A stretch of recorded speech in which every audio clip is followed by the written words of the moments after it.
there's a kicking record in the NCCU record books. His name is next to it. He not only made that 51, they said 52, it was like 51 3/4, Brandon, but we cannot give you credit for that extra quarter yard.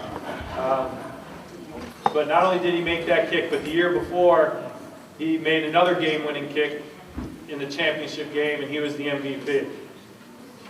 So at this point, I'd like to bring up Brandon Gilbert and officially induct him into the 2014 NCCU Hall of Fame.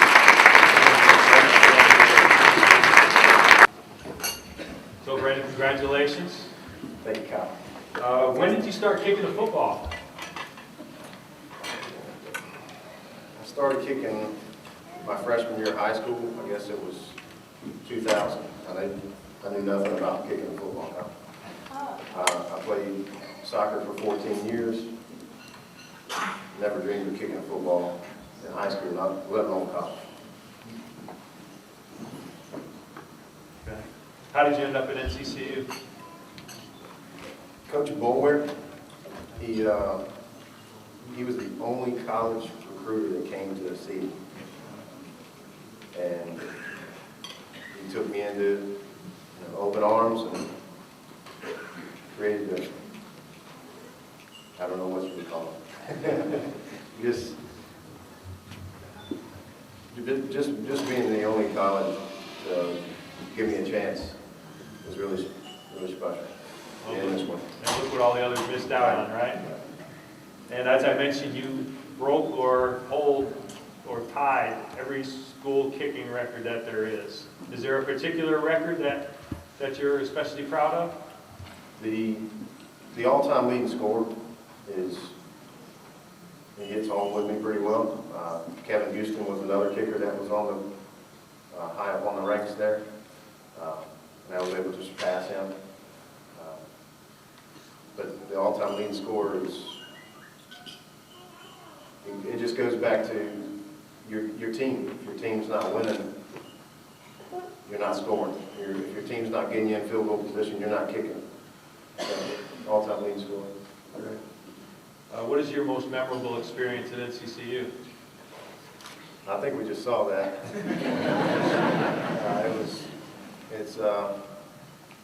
I'm sitting over here with my girlfriend and family, and my girlfriend's fighting tears, and some brought out of mine as well, just to relive the moment. And that's a long kick. You got 3 seconds left, and luckily I had a coach that trusted him and put me on the field and said, "Win the game." That was pretty remarkable. I remember it well. Do you remember, after seeing that, do you remember getting tripped up by Greg Peterson? Yeah, I remember running down the sideline, and I remember Greg just giving everything he's got to come off the sideline, and I go flying. Helmet hits the ground, hits me in the face, and I'll just get up and I have reporters all in my face.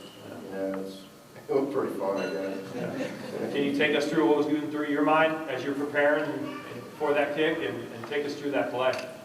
Well, the whole drive was just chaotic. That last drive, that we just watched, it was just remarkable. Just unbelievable. And I knew it was going to come down to a kick. I just didn't know how long it was going to be. And I just did what I always did, and I just separated myself from everyone and blocked everybody out. And then you got people patting you on the back and say, "Hey, get ready, get ready." So I got away from everyone and just relaxed. Who would you say has made the biggest impact on your personal success? There's not really just one individual that made a huge impact. My family for supporting me, coming to all the games that they could make. I think they only missed maybe 2 in 4 years, maybe. My teammates, the spotlight was on me, but I couldn't have made that kick. Back-to-back years without my offensive line, my long snapper, my roommate, and then my holder sticks. It just couldn't it wasn't a one-person deal. Everybody impacted me, my coaches. There's a laundry list of people that impacted me. What did you enjoy most about playing football at NCCU?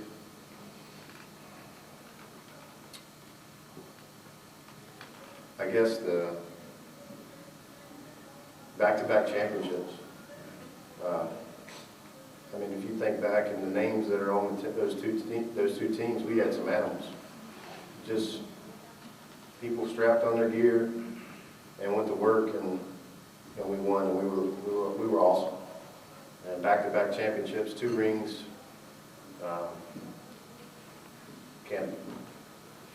It's almost unbelievable.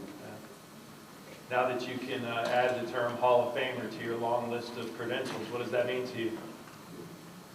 It's almost like a bucket list type, like once in a lifetime deal, something you dream of as a child.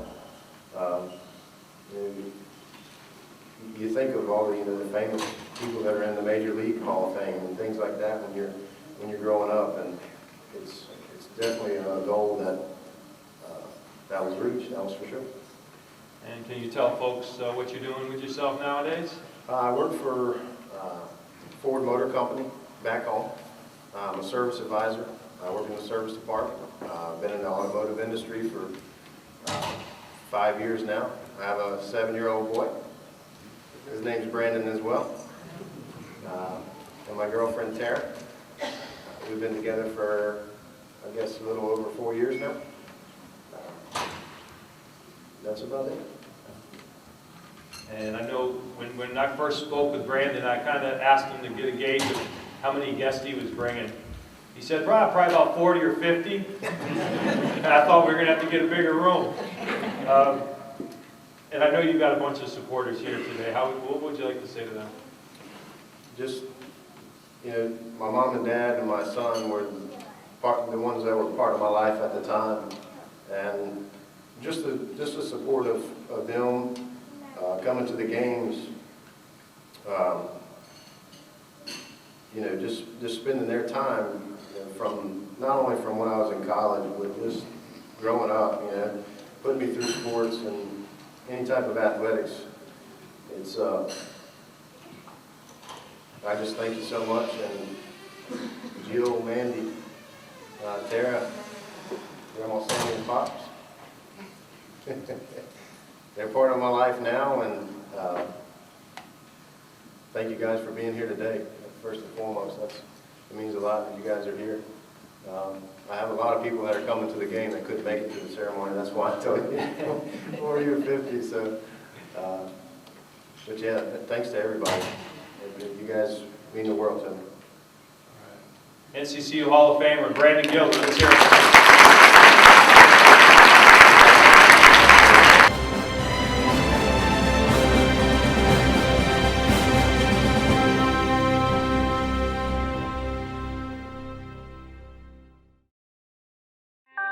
This has been an exclusive presentation of the NCCU Sports Network.